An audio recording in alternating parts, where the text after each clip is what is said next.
Subscribe कीजिए technical गुरुजी channel को और बेल आइकन को दबाइए लेटेस्ट टेक्नोलॉजी वीडियोस सबसे पहले देखने के लिए। नमस्कार दोस्तों, मैं गौरव आपका बहुत बहुत स्वागत करता हूं स्रेडेक मसाला के गुरु बहुत ही फ्रेश, कमाल, शानदार, जबरदस्त, मसालेदार, धमाकेदार, शानदार से एपिसोड में। और यहाँ पे देने वाला दोस्तों आपके सवालों के जवाब जो आपने पूछे ट्विटर के ऊपर लगाया था हैशटैग बोलो गुरुजी। सवाल दोस्तों बहुत ही शानदार से हैं, मिलेंगे बहुत ही कमाल के जवाब। तो ऐसे में जल्दी से आगे बढ़ते हैं इस वीडियो में, चलिए शुरू करते हैं।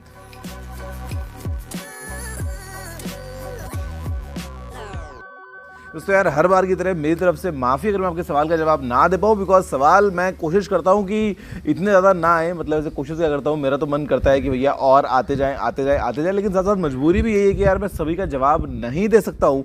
वैसे अगले हफ्ते से मैंने कुछ इंटरेस्टिंग प्लान किया है, जिसके चलते आप में से मैक्सिमम लोगों के सवालों के जवाब आपको मिल जाएंगे।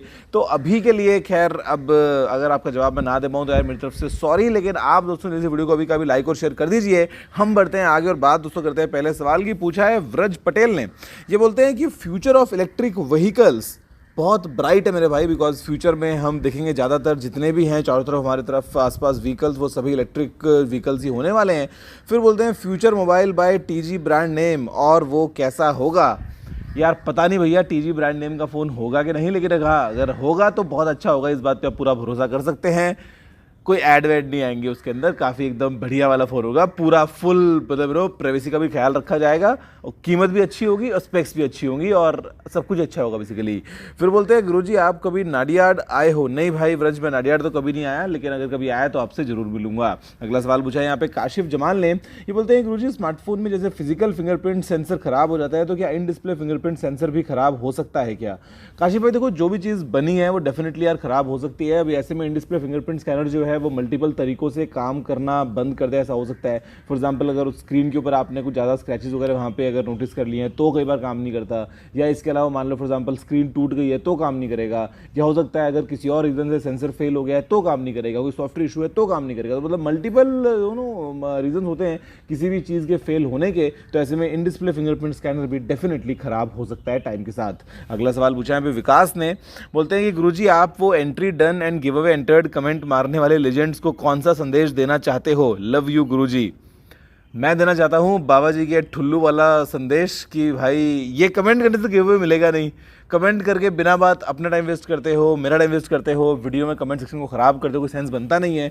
मैं कभी नहीं बोलता कि आपको ऐसा कमेंट करना है, मैं कभी नहीं बोलता कि ऐसा कोई फॉर्मेट है, लेकिन फिर भी अगर अपनी समझदारी दिखाते हुए अगर आपको लगता है कि ऐसा कमेंट करने से गिव अवे मिल जाएगा तो भगवान आपका भला करे। अगला सवाल पूछा है यहाँ पे रमन ज्योति ने, बोलते हैं कि आज का सवाल और एक रिक्वेस्ट भी है। सवाल ये है कि मिलने कब आओगे? मिलने भैया मैं जल्दी प्लानिंग करूंगा। फिर बोलते हैं कि रिक्वेस्ट ये है कि S21 का गिव अवे ग्लीम से मत करना, कुछ क्रेजी कर दो अब की बार। चलो कुछ क्रेजी कर देंगे अब की बार, और ग्लीम से नहीं करेंगे। और बताओ और क्या चाहिए? कुछ करते हैं ज़रूर, भयंकर वाला, एकदम नेक्स्ट लेवल वाला, मतलब अमेजिंग वाला क्रेजी एकदम। अगला सवाल पूछा है यहाँ पे रुपेश ने, बोलते हैं कि नमस्ते गुरुजी कैसे हो? First thanks for exclusive contents. Thank you मेरे भाई आपका वीडियोस को एंजॉय करने के लिए। फिर बोलते हैं कि भाई क्या आपने भी बैचलर्स में कोई वर्क किया है लाइक इंटर्नशिप जैसा? एंड पबजी का क्या हुआ? अब तो फौजी भी आ गया, कितने दिनों से वेट कर रहे हैं पबजी का। Love from Mumbai. भाई बिल्कुल, मैंने भी यार इंटर्नशिप की थी। मैंने इंटर्नशिप की थी मेरी नोकिया में की थी जब मैं बैचलर्स कर रहा था, और वो काफ़ी अच्छा एक्सपीरियंस था। और मतलब बेसिकली ना ये जो हम पढ़ाई के दौरान कंपनीज में जाके जो थोड़ा बहुत देखते हैं ना, तो उससे काफ़ी हमको सीखने को मिलता है। और मेरे ख्याल से सभी को ये काम करना भी चाहिए, और जितने भी कॉलेजेस में, जितने भी यूनिवर्सिटीज़ में करिकुलम में हिस्सा होता है इंटर्नशिप टाइप का, वो डेफिनेटली स्टूडेंट्स को काफ़ी हेल्प करता है। ज़्यादा हम बात करते हैं पबजी और फौजी की, तो भैया देखो फौजी तो आ गया और फिक्स डेट थी, फिक्स डेट को आया, सब कुछ जो है वो चीज़ें सही रही। पबजी का पता नहीं यार, अभी बहुत लोग बोल रहे हैं पबजी कभी नहीं आएगा, बहुत लोग बोल रहे हैं कि नहीं आएगा, थोड़ा सा रुक के आएगा। अभी पता नहीं यार क्या ही सीन चल रहा है। लेट्स सी, और सी क्या मतलब, उम्मीद तो यही है कि भैया जल्दी आ जाए। अब बाकी अगर आगे देखते हैं फ्यूचर में क्या होता है। आप अगर पबजी का इंतजार कर रहे हो मेरी ही तरह और हम सभी की तरह, तो जल्दी से वीडियो को लाइक करना बिल्कुल भी मत भूलना। अगला सवाल पूछा है यहाँ पे हमारे पास में, कहाँ गया, इधर तो ये था, इधर तो ये था, हाँ ये, हाँ भैया बोलते हैं विकास की गुरुजी सेकंड चैनल पर व्लॉग वीडियो अपलोड क्यों नहीं कर रहे हो? इंतज़ार ख़त्म कब होगा? लव यू गुरुजी।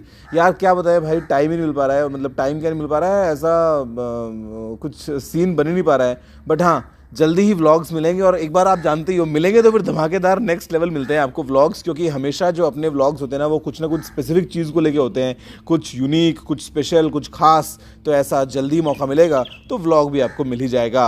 अगला सवाल पूछा है यहाँ पे आयुष प्रसाद ने, बोलते हैं कि आप एप्पल इकोसिस्टम और इंटीग्रेशन विद इट्स डिवाइसेस पे एक डेमोन्स्ट्रेशन वीडियो बनाइए। I am very curious to see how exactly they work. Lots of love. काफ़ी अच्छा टॉपिक है आयुष, और मैं बिल्कुल कोशिश करूँगा कि मैं इस चीज़ के ऊपर एक वीडियो बनाऊं कि आखिर जो एप्पल इकोसिस्टम है, फॉर एग्जांपल उसके अंदर हम बात कर लें आईफोन की, आईपैड की, मैकबुक की, एप्पल वॉच की, एयरपॉड्स वगैरह की, तो मतलब ये चीज़ें आपस में कैसे काम करती हैं और कैसे मदद करती हैं on a day to day basis जब आप इन सभी डिवाइसेस को आपस में यूज़ करते हैं। फॉर एग्जांपल आपने मैक में कुछ टाइप किया, आपने वहाँ पे उसको कमांड सी किया, कॉपी किया, आपने अपने फ़ोन में पेस्ट किया, इंस्टेंटली आपके फ़ोन में जो चीज़ आपने वहाँ से कॉपी किया वो आप फ़ोन में पेस्ट कर रहे हो। मतलब बहुत सारी चीज़ें हैं। या फॉर एग्जांपल अगर आपको एक ट्वीट करना है और आप ट्वीट करते हो अपने लैपटॉप से, अचानक से आपको वहाँ पे फोटो ऐड करनी है तो आपका फ़ोन का कैमरा खुल जाएगा, आप फ़ोन से एक फोटो खींचो, वहाँ पे ट्विटर के अंदर आ जाएगी। तो मतलब मल्टीपल चीज़ें हैं। इसको लेकर डेफिनेटली मैं एक वीडियो जल्दी ही प्लान करूँगा। अगला सवाल पूछा है यहाँ पे ऋषभ जैन ने, ये बोलते हैं गुरुजी मुझसे नाराज़ हो गया, लास्ट 4 वीक से मेरा क्वेश्चन नहीं लिया रहा। नहीं भाई, नाराज़गी किसी से भी नहीं है। अगेन आपको बताता हूँ कि सवाल इतने सारे होते हैं कई बार कि समझ नहीं आता कि भैया क्या पिक करें और क्या छोड़ें। यहाँ पे इनका सवाल यह है कि अगला भयंकर वाला एक्सक्लूसिव कब आएगा। भयंकर वाला एक्सक्लूसिव अगर सब कुछ ठीक रहा तो इसी हफ्ते आ जाएगा। इसी हफ्ते मतलब जो कल से हफ्ता शुरू हो रहा है, और बहुत ज़्यादा भयंकर वाला एक्सक्लूसिव हो जाएगा। फिर वो मतलब ज़्यादा ही भयंकर हो जाएगा यार, अगर सब कुछ ठीक रहा। आगे मैं आपको बता रहा हूँ, प्लानिंग पूरी है, लेट्स सी क्या होता है। फिर बोलते हैं कि क्या 2021 के एंड तक आधे इंडिया में 5G कवरेज होगी। नहीं भाई, आधे इंडिया में 5G कवरेज होने का कोई दूर दूर तक स्कोप नहीं है मेरे ख्याल से 2021 के एंड तक। अभी तो गवर्नमेंट जो है वो चीज़ें इनिशिएट करे, स्पेक्ट्रम का ऑक्शन हो और 50 चीज़ें होंगी, उसके बाद में जाके हम देखेंगे। लेकिन हाँ, शायद हम हल्की फुल्की शुरुआत होते हुए ज़रूर देख लेंगे। और क्या पता भैया, अगर तेज़ी रही तो आधे इंडिया में क्या पूरे इंडिया में कवरेज निकल के आ जाए, 1 सेकंड में धनाधन ऑफर लॉन्च और अगले दिन से पूरे इंडिया में 5G। मतलब देखो भैया, होने को तो कुछ भी हो सकता है वैसे, लेकिन मेरे हिसाब से थोड़ा सा और टाइम लगेगा, हल्का फुल्का और टाइम आना चाहिए अभी। फिर बोलते हैं कि क्या NSA वाले 5G में रियल 5G की स्पीड मिलेगी या फिर 4G। Why postpaid are expensive than prepaid. इतने सवाल कौन पूछता है। चलो 5G का एक सवाल हो गया, अब मैं बात करता हूँ पोस्टपेड प्रीपेड की। देखो भाई, प्रीपेड में आप पैसा एडवांस दे रहे हो, पोस्टपेड में आप पैसा बाद में दे रहे हो। अब कंपनी के पास में जो प्रीपेड यूजर्स हैं वो अगर 10-10 रुपये का रिचार्ज भी रखते हैं अपने फ़ोन में, 20-20, 50-50 रुपये का रिचार्ज भी करते हैं, तो भी डेफिनेटली उनके पास में पैसा एडवांस में आ रहा है ना, तो उनका फ़ायदा है। पोस्टपेड के अंदर एक रिस्क भी होता है कई बार। उसके अलावा अगर आप बात करते हो पोस्टपेड की, तो भैया जब आपका कनेक्शन आप पहली बार शुरू करते हो तो वो भी एक कॉस्ट उसमें इन्वॉल्व होती है, वेरिफिकेशन होता है, 50 चीज़ें होती हैं। तो मतलब ये सिर्फ एक बिजनेस पॉइंट ऑफ व्यू से सेंस बनाता है कि भैया जो प्रीपेड है वो सस्ता मिले और पोस्टपेड जो है वो थोड़ा महंगा मिले। और इसीलिए फिर पोस्टपेड यूज़ भी वही लोग करते हैं जिनको फ़र्क नहीं पड़ता, जिनको वो उतना वो 98-54 से उनका हिसाब लगाने की ज़रूरत ही नहीं है। उनको चाहिए कि भैया उनका फ़ोन में हमेशा डेटा बैलेंस सब कुछ रहे, जितना चाहे जब बात करें, जब बिल आएगा तो बिल भर देंगे उसका। तो मतलब यहाँ पे सिंपल इकोनॉमिक्स है कि प्रीपेड सस्ता क्यों और पोस्टपेड महंगा क्यों। अगला सवाल पूछा है यहाँ पे अमृत ने, बोलते हैं गुरुजी एसुस की तरफ से मिड रेंज फ़ोन्स देखने को मिलेंगे क्या। जी हाँ, ज़रूर, बिल्कुल मिलेंगे। अगला सवाल है यहाँ पे ईशान का, ये बोलते हैं नमस्ते गुरुजी, क्या आप भी बिना ड्राइवर वाले टैक्सी में बैठना पसंद करेंगे।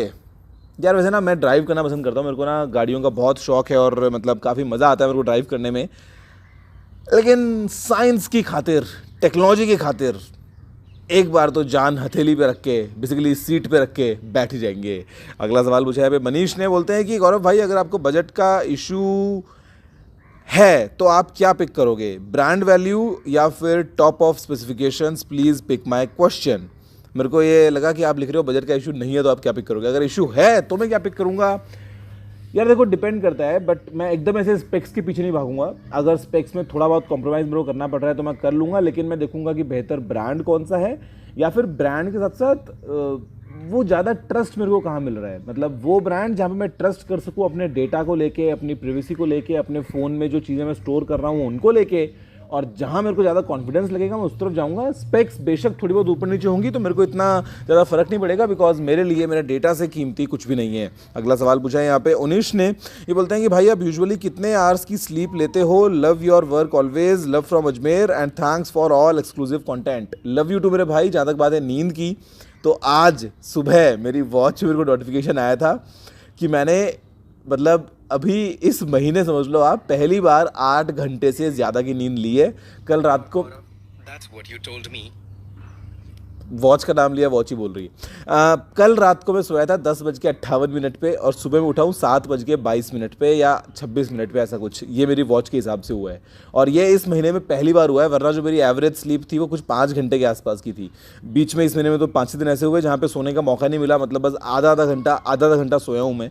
तो यार नींद नहीं हो पाती है, आई नो थोड़ा बहुत जो है वो सेहत के लिए इतना अच्छा नहीं होता है, बट अब क्या कर सकते हैं, काम ज़रूरी मैं ज़्यादा समझता हूँ और सोना थोड़ा बहुत जो है वो प्रायोरिटी पे नहीं रहता है इतना। मुझे सोना बहुत पसंद है लेकिन हो नहीं पाता है। कल सोया हूँ 8 घंटे, लेकिन बहुत मज़ा आया है। अगला सवाल है यहाँ पे राम बिश्नोई का, बोलते हैं गुरुजी आप न्यू टेक यूट्यूबर्स को ग्रो करने के लिए क्या कहोगे या क्या राय दोगे? Love from Bikaner Rajasthan. Love you too मेरे भाई। जहाँ तक बात है यार मेरी राय की या मेरे सजेशन की, तो सजेशन सिर्फ इतना है कि अपने काम पे फोकस करो, कुछ नया करने की कोशिश करो, अपना एक नया फ्लेवर लेके आओ, एक नई स्टाइल लेके आओ, कंट्रोवर्सीज से जितना हो सके उतना दूर रहो, शॉर्टकट से बचो और लॉन्ग टर्म सोचते हुए अपने पूरे इंटरेस्ट को दिखाते हुए कुछ अलग करने की कोशिश करो।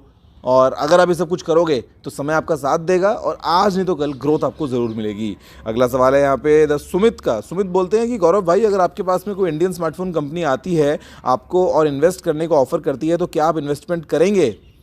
बिल्कुल करेंगे, क्या पता कर भी रखा हो ऑलरेडी। ऐसा नहीं है यार, मतलब बिल्कुल यहाँ पे तो हमारे देश की कंपनी अगर कोई है और अगर कोई किसी को आगे बढ़ना है और अगर किसी को ज़रूरत है तो मेरी अपनी कैपेसिटी में जितना मैं कर सकता हूँ, जितना फंड्स रेज करना है बिल्कुल कर सकते हैं, प्रोवाइडेड कि एक अच्छा विजन है, प्रोवाइडेड कि एक अच्छा प्लान है, प्रोवाइडेड कि कंपनी के इंटेंशंस अच्छे हैं। डेफिनेटली इन्वेस्टमेंट करने में कोई भी मैं पर्सनली पीछे नहीं हटूंगा। अगला सवाल है यहाँ पे सुरेश का, ये बोलते हैं कि love you Guruji, you inspired me a lot. आपके हिसाब से मी 11 या फिर ओप्पो रेनो 5 प्रो 5G में से कौन सा बेटर है, प्लीज़ जवाब देना। सुरेश भाई देखो, बेटर तो मी 11 में कहूँगा बिकॉज वो एक कंप्लीट फ्लैगशिप स्मार्टफोन है, लेकिन फिर प्राइस भी उसकी ज़्यादा होगी। जब वो इंडिया में आएगा तो मेरे ख्याल से अराउंड 45-50 हज़ार से प्राइस उसकी शुरू होगी। तो एक बार या तो उसको आने दो इंडिया में, प्राइस उसकी एक बार आ जाए Xiaomi की तरफ से, उसकी प्राइस क्या रहती है, उसके बाद में फैसला कर पाओगे। अदरवाइज रेनो 5 प्रो भी एक अच्छा फ़ोन है, गिवन कि उसकी क्या स्पेसिफिकेशंस है और क्या ऐसे में ओप्पो ने फीचर्स को ऐड किया है। या फिर इसके अलावा और भी बहुत सारे फ़ोन है मार्केट में, रियलमी का X7 प्रो वगैरह आ रहा है, तो एक बार उनको भी आने दो, उसके बाद में आप बेहतर फैसला शायद ले पाओगे। अगला सवाल है यहाँ पे सयान का, ये बोलते हैं कि क्या Xiaomi के एयर चार्जिंग ह्यूमन बॉडी के लिए हार्मफुल है? Love from West Bengal. Love you too Sayan. Harmful उसको हम नहीं कहेंगे बिकॉज यार कंपनी अगर रिसर्च कर रही है तो ये सब बातों को ऑफकोर्स ख्याल रख के कोई चीज़ को लॉन्च करती है, मतलब ऐसा कोई हानिकारक चीज़ को मार्केट में नहीं लेकर आ जाएगी। और जहाँ तक बात है इसकी टेक्नोलॉजी के बारे में, तो यार ये मिलीमीटर वेव से काम करती है और ये वही मिलीमीटर वेव्स हैं जो हम 5G के लिए काम में लेने की बात करते हैं। तो ऐसे में मतलब ये कोई वो एक्सरे यूवी वगैरह तो है नहीं जिससे भैया हमारे इंसान की सेहत को और हमको ख़राब मतलब कुछ नुकसान पहुँचे। यहाँ पे मिलीमीटर वेव्स की बात कर रहे हैं और ऐसे में डेफिनेटली जो भी कॉन्स्ट्रेंट्स हैं, जो भी वैल्यूज़ होनी चाहिए उन रेडिएशन की या जो भी चीज़ों की, वो लोकल लॉज जो भी होते हैं उन सब का ध्यान रख के ऐसी चीज़ें बनाई जाती हैं, उनको डिज़ाइन किया जाता है। तो डेफिनेटली सेहत के लिए चिंता करने की जहाँ तक मुझे लगता है ऐसी कोई ज़रूरत नहीं होगी। अगला सवाल है यहाँ पे शिवम का, ये बोलते हैं कि last year with Apple dropped the price of iPhone 11 unbelievably after the launch of iPhone 12 in the Diwali sale on Amazon and Flipkart. So can we expect the same with iPhone 12 this year after the launch of iPhone 13? iPhone 13 के launch से पहले ही जहाँ तक मुझे लगता है आपको iPhone 12 की कीमतों में कुछ कटौती देखने को मिल सकती है, बिकॉज हम बात सुन रहे हैं जो डेवलपमेंट निकल के आ रहा है कि इंडिया में और तेज़ी से एप्पल आईफोन बनाने की प्लानिंग कर रहा है। तो क्या पता अगर सब कुछ ठीक रहता है तो कुछ ना कुछ बीच में सेल या ऑफर या किसी और स्कीम्स के चलते Amazon या फ्लिपकार्ट वगैरह पे हमको जो फ़ोन की कीमतें हैं वो बीच बीच में थोड़ी बहुत शायद डिप होती हुई ज़रूर मिलेंगी। अगला सवाल है मयंक का, बोलते हैं गौरव भैया जैसा कि एयरटेल इंडिया ने अभी 5G की सक्सेसफुली टेस्टिंग की है, आपको क्या लगता है कि आम जनता के लिए 5G कब तक अवेलेबल होगा और सबसे पहले जियो लाएगा या फिर एयरटेल, और आप इंडिया कब आ रहे हो, मिलना है आपसे। मिलेंगे जरूर मयंक। जहां तक बात है देखो 5G की पहले कौन लेके आएगा, देखो डजेंट मैटर बिकॉज ऐसा नहीं है कि एयरटेल आज लेके आएगा और जियो 2 साल बाद लेके आएगा, या जियो आज लेके आएगा और एयरटेल 6 महीने बाद लेके आएगा।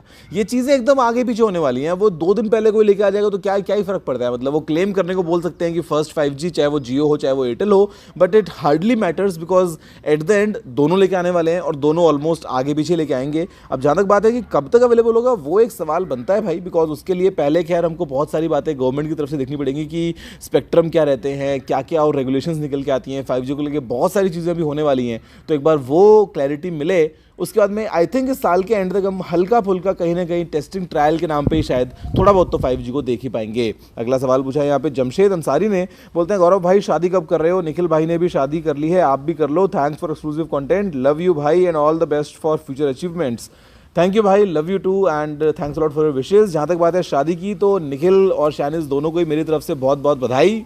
भगवान करे उनकी लाइफ में वो बहुत और आगे बढ़ें और खुश रहें।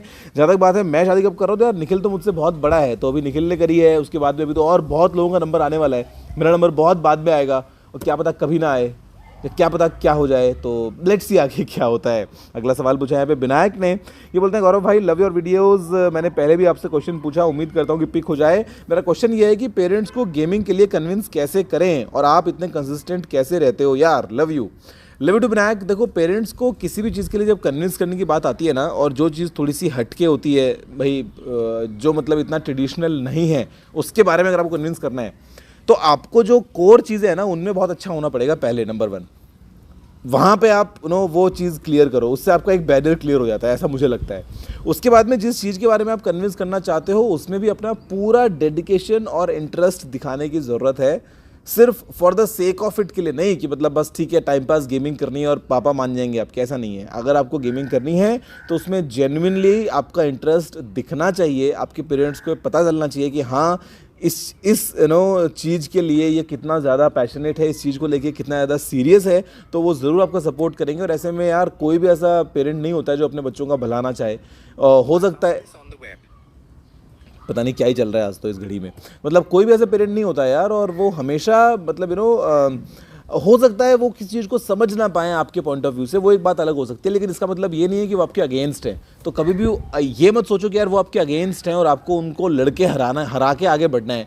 आप उनको साथ लेके आगे बढ़ो और उनको बताओ कि आपके इंटेंशंस क्या हैं, अपनी बातें क्लियर करो, तो ज़रूर आपका साथ देंगे। और जहाँ तक बात है कंसिस्टेंसी की, तो यार लाइफ में इसके अलावा क्या ही कर सकते हैं। देखो हारना जीतना आपके हाथ में नहीं है, आपके हाथ में कुछ भी नहीं है, आपके हाथ में सिर्फ आपकी मेहनत है, आपके हाथ में सिर्फ आपकी जर्नी है। और वो जर्नी में अगर आप अपना पूरा 100% देते हुए कंसिस्टेंसी बना सकते हो तो कम से कम उतना तो आप करोगे ही ना। तो मैं बस उतना ही करता हूँ, बाकी जो रिजल्ट है यार जो चीज़ें हैं वो आती रहती हैं। अगला सवाल है यहाँ पे आयुष भंडारी का, बोलते हैं कि जब 5G आएगा तो क्या 4G की स्पीड जितनी अभी है वही रहेगी या फिर कम हो जाएगी, लव फ्रॉम पुणे। भाई 4G की स्पीड कम हो ना हो मेरे को उससे फ़र्क नहीं पड़ता। मैं बस ये चाहता हूँ कि जब 5G आए तो हमको वो 5G वाली स्पीड ही मिले इंडिया में। मतलब ये ना हो कि आने को तो 5G आ गया और स्पीड देख रहे हैं कितनी 5 Mbps, वो नहीं होना चाहिए। बिकॉज दुबई में जैसे मैं 5G यूज़ करता हूँ तो यहाँ पे हमको स्पीड्स मिलती हैं 500 Mbps, 600, 700, 800, 900, 1 Gbps की स्पीड्स मिलती हैं। इंडिया में अगर हमको 5G आ जाएगा नाम के लिए 5G, और 4G 3G का जो होता है उसको भूल जाओ एक बार को, कम से कम 5G के नाम पे तो 5G की स्पीड्स मिलनी चाहिए। वहाँ पे अगर अपने को वही 5, 10, 15 Mbps की स्पीड मिल रही है ना, तो फिर इट डजंट मेक सेंस मेरे ख्याल से। दोस्तों बस फिलहाल वीडियो में इतना ही। देखने के लिए आपको बहुत धन्यवाद। मुझे उम्मीद है कि आपको वीडियो पसंद आया होगा। अगर आपका कोई सलाह सुझाव हो तो आप नीचे कमेंट करना मत भूलिएगा। अगर आपने वीडियो को लाइक या शेयर नहीं किया है तो लाइक भी कर दीजिए, शेयर भी कर दीजिए, और चैनल को सब्सक्राइब करना बिल्कुल ही मत भूलिएगा, क्योंकि मैं आपके लिए रोजाना ऐसी वीडियोज़ लेके आता रहता हूँ। तो फिलहाल वीडियो में इतना ही। जय हिंद, वंदे मातरम।